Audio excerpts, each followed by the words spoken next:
¿Qué son los tratamientos termoquímicos?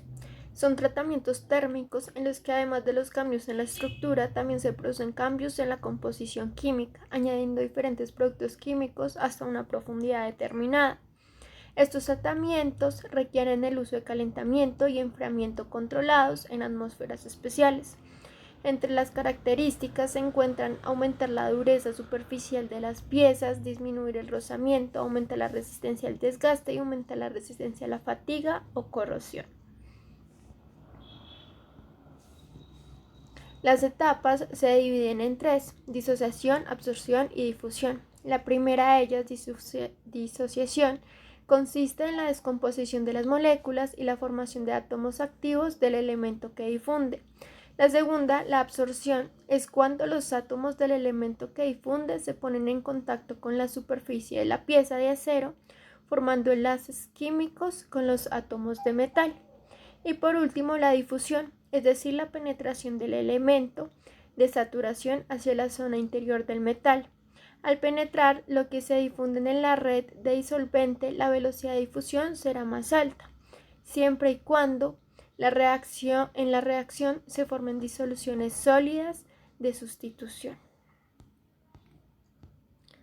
Los tipos de tratamientos termoquímicos son 5: cementación, nituración, cianuración, carbonituración y sulfinización.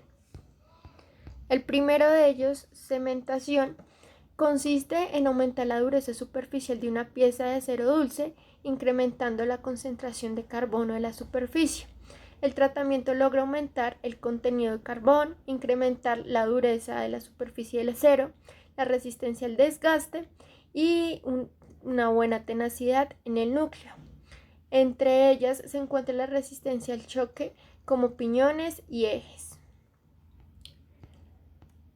La segunda de ellas, la nituración, consiste en el tratamiento que incorpora nitrógeno en la composición de la superficie de la pieza. Aumenta la dureza superficial y la resistencia al desgaste y corrosión. En este método, el acero se encuentra a temperaturas comprendidas entre 400 y 525 grados Celsius, dentro de una corriente de gas amoníaco más nitrógeno. Se aplica a piezas que son sometidas a fuerzas de rozamiento y carga, como pistas de rodamientos y camisas de cilindro. La cianuración es el siguiente tipo. La cianuración combina la acción del carbono y del nitrógeno, por lo cual se puede considerar un punto intermedio entre los dos procedimientos anteriores. El rango de temperatura para este oscila entre los 750 y 950 grados Celsius. La pieza de acero se introduce en una solución que consta de cianuro de sodio, además de cloruro y carbonato de sodio, en el cual se produce una capa más profunda y rica en carbono y menos en nitrógeno. Existen dos maneras para hacer la cianuración. La primera de ellas es a la flama, donde el calentamiento del acero se realiza de forma local, de modo que con el enfriamiento se produzca un temple localizado en la región afectada. Y la segunda por inducción, donde el calentamiento se realiza por corriente eléctrica. El proceso se usa para templar superficies de piezas cilíndricas.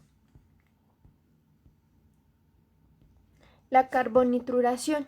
Esta introduce carbono y nitrógeno en una capa superficial, pero con hidrocarburos, como lo son el metano, etano, amoníaco y monóxido de carbono.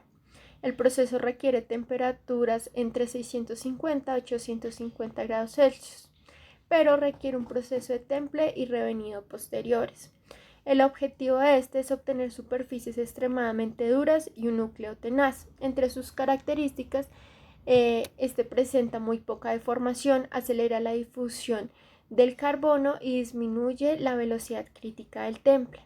Un ejemplo muy común son las turbinas o hélices. La sulfinización. En esta se incorpora azufre al metal por calentamiento. El objetivo no es mejorar las propiedades mecánicas, sino mejorar su comportamiento frente al mecanizado en aceros de bajo carbono. Se utilizan piezas ya terminadas y consiste en elevar la temperatura de la pieza a 575 grados Celsius aproximadamente en un baño de sales que se den carbono, nitrógeno y azufre. Entre las características, este aumenta la resistencia al desgaste, favoreciendo la lubricación y evitando el agarrotamiento. Se emplea en ejes, camisas de cilindro y herramientas de acero de corte.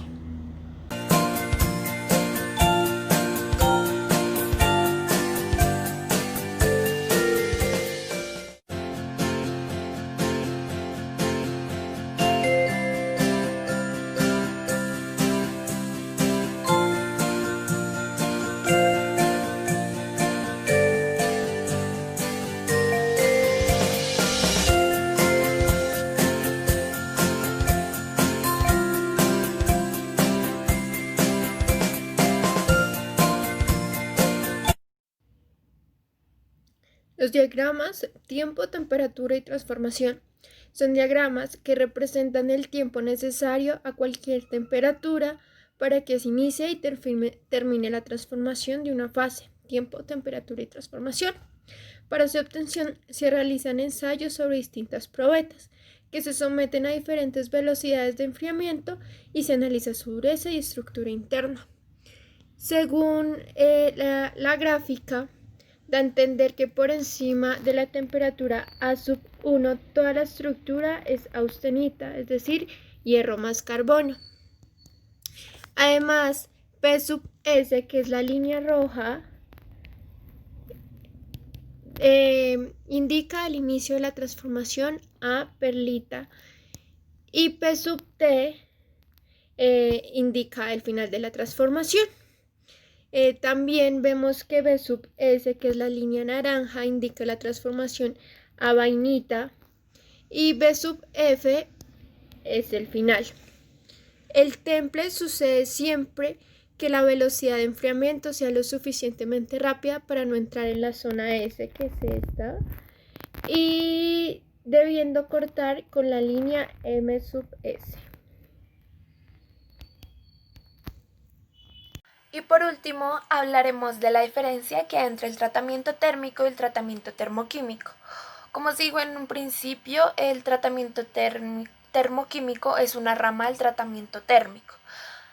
Creo que su diferencia más importante es que el tratamiento térmico es más centrado en la masa y el tratamiento termoquímico es más centrado en la superficie, como se dijo a lo largo de toda la presentación. El tratamiento térmico mejora y modifica las propiedades mecánicas. En cambio, el tratamiento termoquímico modifica la composición química de una capa superficial de la pieza, pues por medio de reacciones químicas en esta.